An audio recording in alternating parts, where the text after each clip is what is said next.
Good morning. It's great to be here. It's great to have another opportunity to worship God, to sing songs of praise, to get glorify and honor His name. I'm thankful every time we have that opportunity and every time we get to come together for that purpose. I've been excited about this series we've been doing on Sunday mornings. I hope you've been excited as well. This series that I entitled Simon Says, where we've been looking through 1 Peter and different lessons that he has there to offer us, has been, I hope, productive for you. I hope it's been as productive for you as it has for me. See, this series is one that ought to come pretty personal to all of us. This was a shepherd, someone who was worried about the souls of his own flock, also caring for those others. This is someone who had seen Jesus, right? This is someone who had witnessed the resurrection, who had been given the task to witness that resurrection to all the world. Someone that cared very deeply for those he wrote to. And throughout this series, we've seen various things that all point in the same direction. This morning, the lesson that we're going to study should be no different. Our text for this morning's lesson is 1 Peter chapter 4, verses 7 through 11. If you'd like to go ahead and be turning over there, 1 Peter chapter 4, verses 7 through 11. The title of this morning's lesson is Saved to Serve, because that is the purpose. That is the purpose we're given. Why were we saved? You might very well say, well, God wanted us to be with Him. To that, I completely and totally agree. God wanted us to be with Him. He loves us, and He desires for us to be with Him. He was trying to fix that relationship that was lost or damaged back in the Garden of Eden. That gets damaged the time each individual chooses to serve themselves over Him. But what purpose, what end were we saved for? Certainly it was to be with Him. But what about until we get there? What is our purpose and our goal in our path from here, where we are at this exact moment, to the time when we'll be with God for all eternity? Its purpose is service. To serve one another. Read with me, if you will, beginning in chapter 4, there in verse 7. Follow along with me, if you will. I'm going to have it up here on the screen beside you, but as always, encourage you to follow along your Bibles as well. The end of all things is at hand. Therefore, be self-controlled and sober-minded for the sake of your prayers. Above all, keep loving one another earnestly, since love covers a multitude of sins. Show hospitality to one another without grumbling. As each has received a gift, use it to serve one another, as good stewards of God's varied grace. Whoever speaks, as one who speaks oracles of God. Whoever serves, as one who serves by the strength that God supplies, in order that in everything God may be glorified through Jesus Christ. To Him belong glory and dominion forever and ever. Amen. Thank you so much for following along in that with me. This morning, if you don't get anything else out of this lesson, please remember these three things. First, to control yourself. Control yourself. Second, to serve one another. And third and finally, to always glorify God. First, control yourself. I can remember hearing that a lot. That used to be a favored phrase of my parents as well as my grandparents. Control yourself. Quite possibly because I found myself quite often out of control. I always had a lot of energy. I was one of those children that was running around in circles until he got tired, fell down, and slept for an hour or so, then got back up and went right back to running around in circles, demolishing everything in his path. You might say at times I was out of control. That's not exactly what Peter means here. You see, he had a purpose for telling people to control themselves.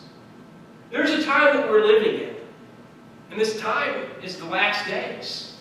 Now, I don't mean that in the last month or in the last year or the last 5 years that we have suddenly entered the last days. I know that is something you may have heard. Perhaps in this last 100 years, this last century, that suddenly we've become in the last days. Well, that is not the case at all. Now, don't take my word for it. Please don't. Look at what Peter had to say back in Acts chapter 2. In Acts chapter 2, when Peter is delivering, along with the other apostles, the sermon on the day of Pentecost, opening the doors of the kingdom wide to all those that were there assembled in Jerusalem, people have a question. They see Peter and the other apostles standing up, and they're speaking in languages that they should not know. You have people that are Jews from all over the world, from every nation under heaven, the text says, and they're hearing these apostles speak in their own language. Here someone is hearing someone speaking Hebrew. Over here someone speaking Arabic. Someone over here speaking another native tongue of one of these individuals. And they don't understand. They said, aren't all these people Galileans?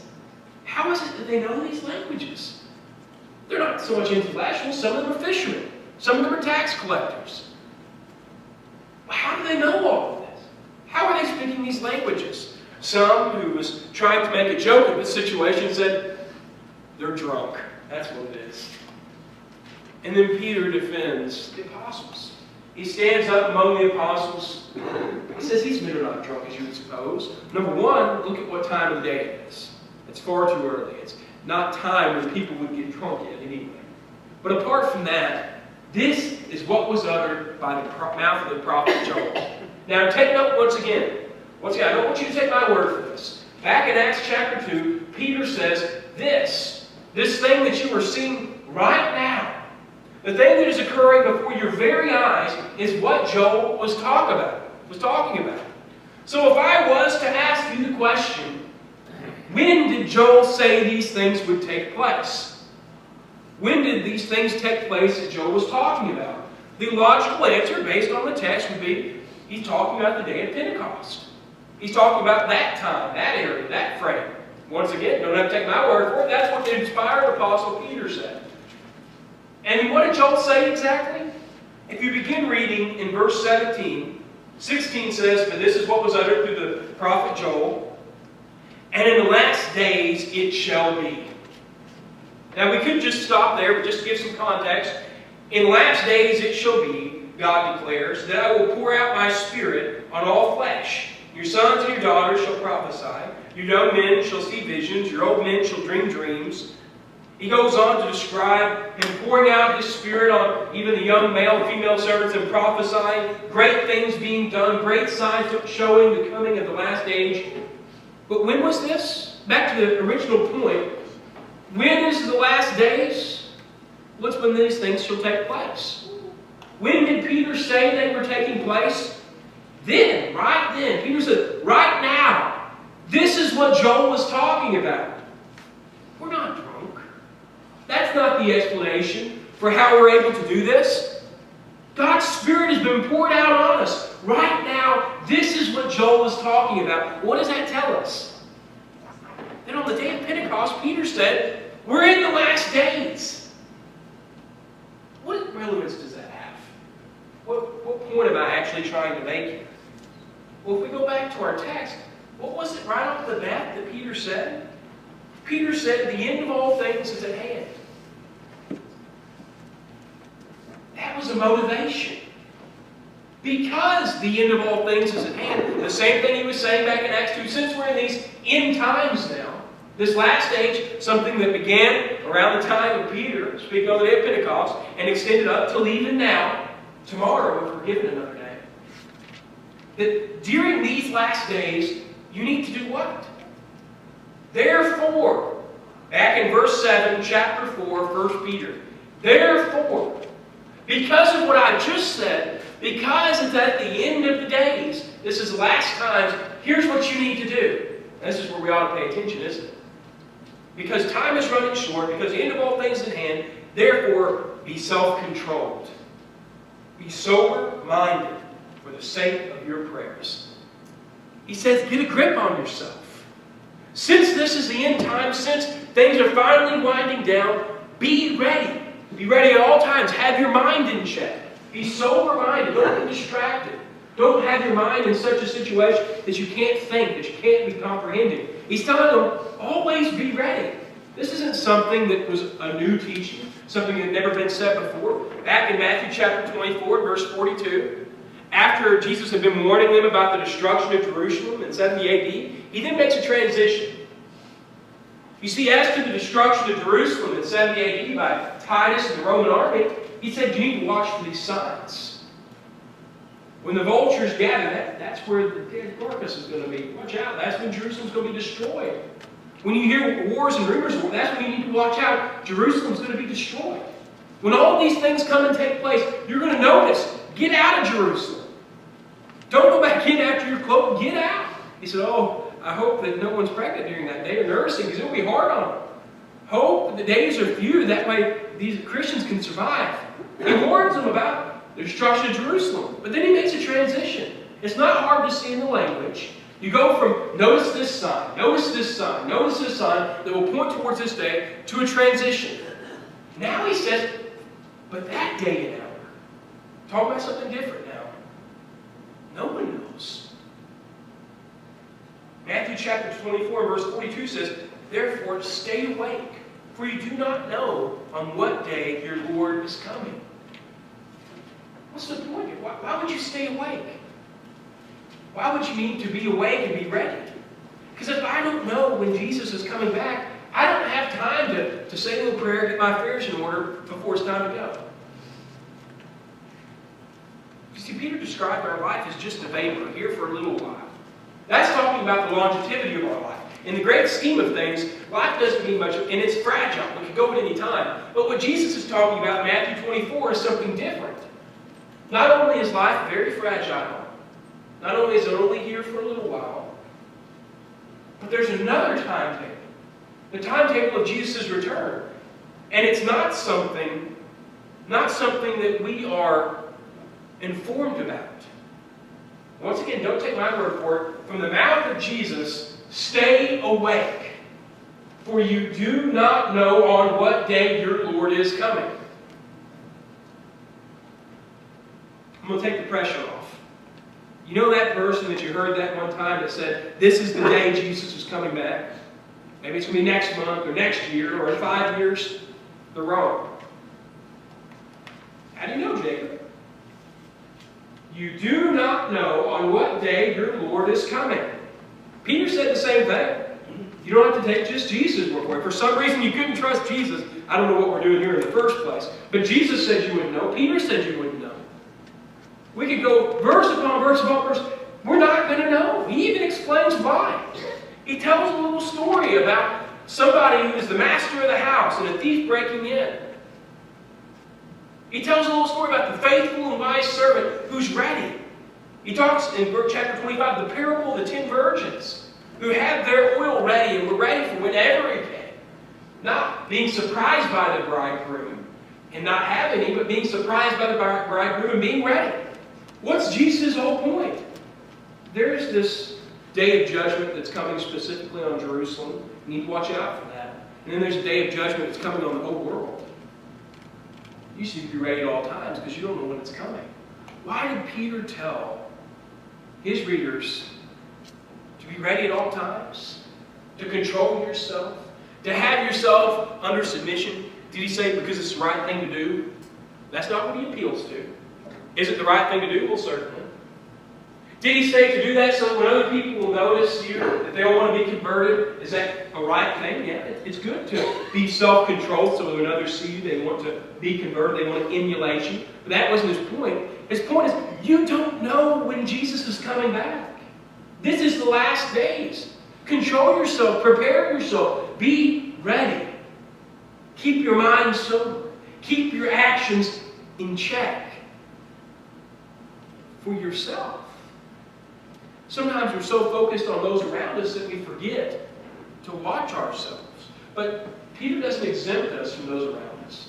Right after that, in our text, he says to serve one another. He tells us that we need to be worried about those around us. This is a favorite text for many because of what it says about love. In verse 8 it said, above all, keep loving one another earnestly, since love covers a multitude of sins. They take solace in this verse. They'll say, see, if I have love, then that makes up for a lot of wrongdoing. I don't think that's Peter's point here. Certainly love is very important. Certainly having your heart right is very important. David is a prime example of that. He was a man after God's own heart, and that's why he found favor. God didn't choose him to be king because of his great stature or the great deeds that he would later do necessarily, but because of his heart. His heart was in the right place. And because his heart was in the right place, he would follow God and do whatever God asked. But love is so special. Love, unlike many other things, is the answer to everything.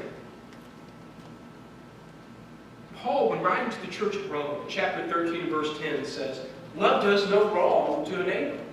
Therefore, love is the fulfilling of the law. reply when he was asked, what's the greatest commandment?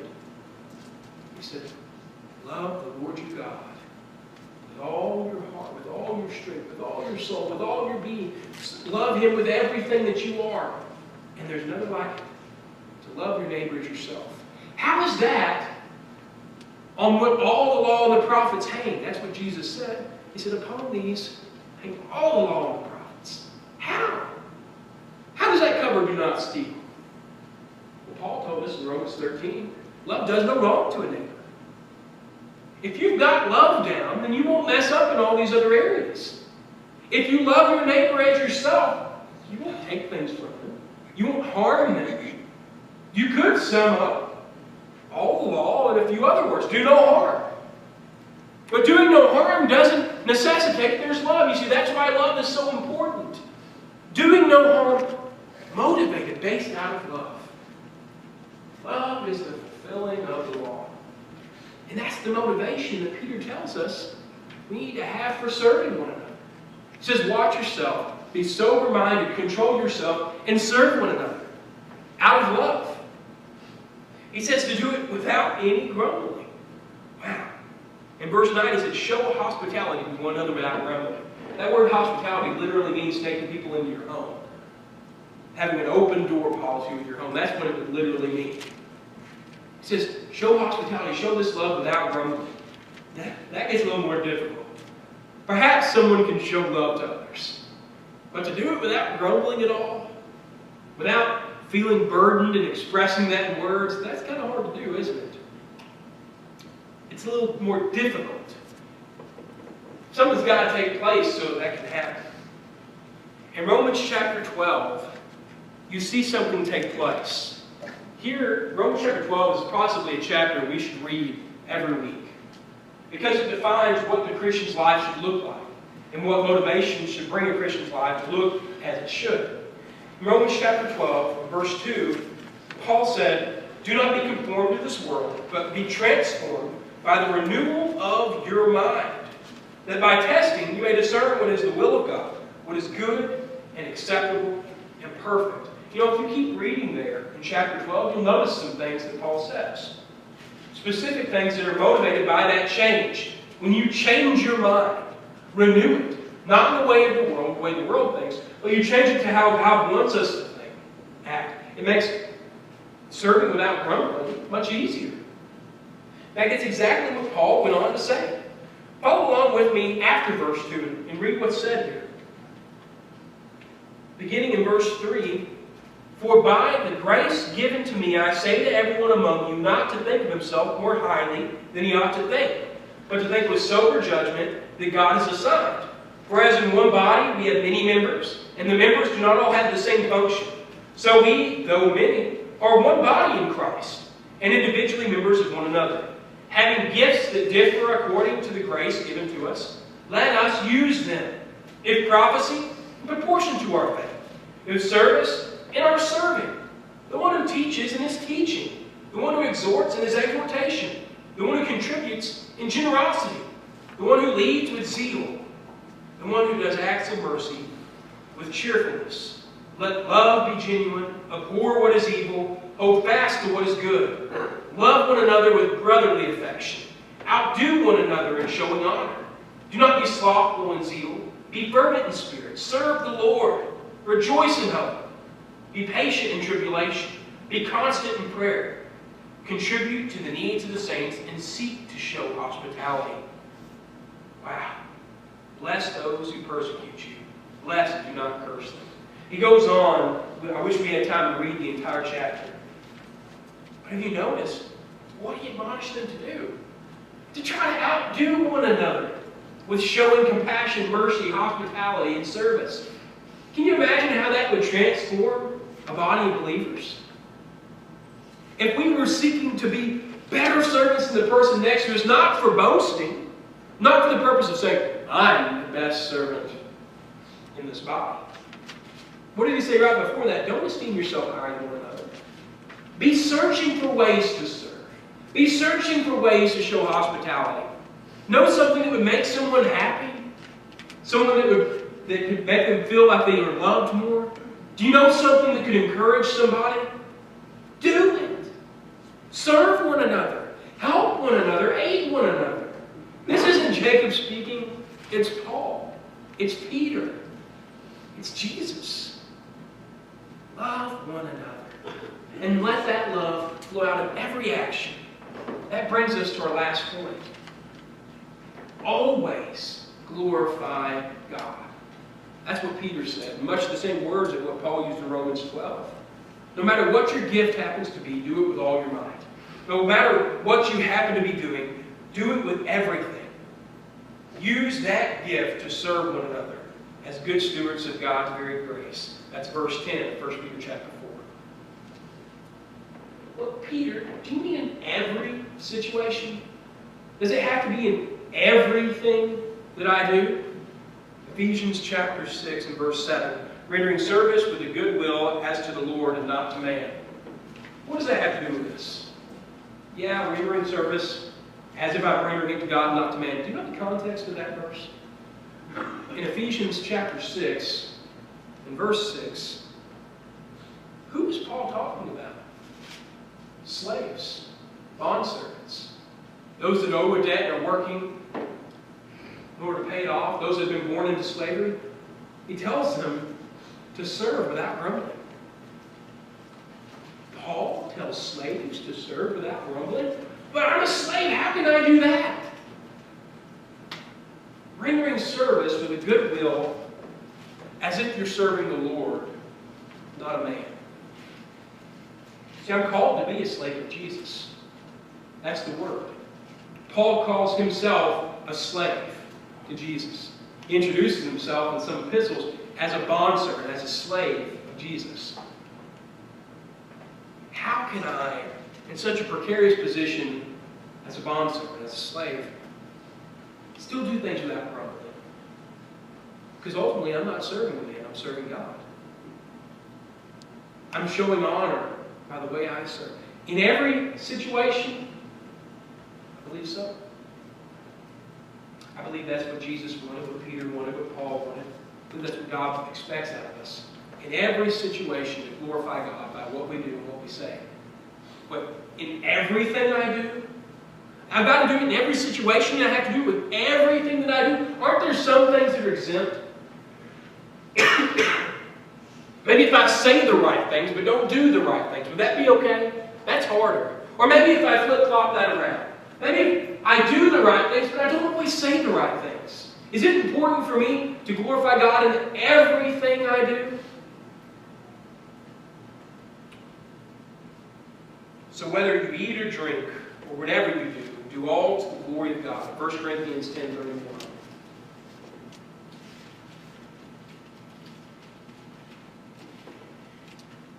Romans 15 and 1 Corinthians 10 both have something similar in common. They deal with expediencies. When things don't necessarily matter one way or the other, everything might be lawful, but that doesn't mean everything's expedient or helpful. Remember that whatever you're doing, even if it's okay for you to do it to the glory of God. If it doesn't give God glory, then don't do it. If it will have the opposite effect, certainly don't do it. If it's something you don't want to do, but it'll give glory to God, do it. In everything that you say, everything that you do, give glory to God. That ought to be our ultimate goal. I'm going to leave you with one final question this morning. And as always, I hope it's one that you won't just ask yourself this morning. I hope it's one you'll ask yourself every morning. I hope it's one that will frame your life in your connection with God, as it should. Are you glorifying God in all you say and do? Are you living to constantly serve others, regardless of the situation, regardless of the individual thing that it is? Are you seeking to always serve God and glorify Him? If not, you can't very well call yourself a servant to Him, can you? That's what He demands of us. That's what He asks of us. That's what He requires. Every situation and in everything, to seek to glorify God. If you're here this morning and you don't feel like that describes you, if you don't feel like you're serving God in everything you do, if you don't feel like you've given yourself over, then I'm not talking about mistakes. I'm not talking about failings that come up, because that happens. Is that excusable? No. But it happens. Jesus came and died for us in spite of the fact that we're perfect. In spite of the fact that He knew we'd make mistakes again. And we would need that continual access to grace. Once again, it doesn't excuse it. But that's what grace is. It covers the inexcusable. If you're here this morning and you want to make the decision to serve God in everything you do with all of your mind, with all of your heart, with all of your mind, if you want to make the decision to be His slave, glorify Him in everything, it's a simple decision to make. You die to yourself, die to serving yourself. Not a physical death, He did that for you. He tasted death for us. You put yourself to death, figuratively, so that you can live for God and everything. You're buried in water just as He was buried underground. And you rise up by the same power that He was raised from the dead. As a new person, as a new individual, seeking no longer to serve the flesh, but to serve the Spirit. Seeking no longer to live in this world and find your enjoyment here, but waiting for another. If you're here this morning and you'd like to make a decision, won't you come right now, together, we stand and sing.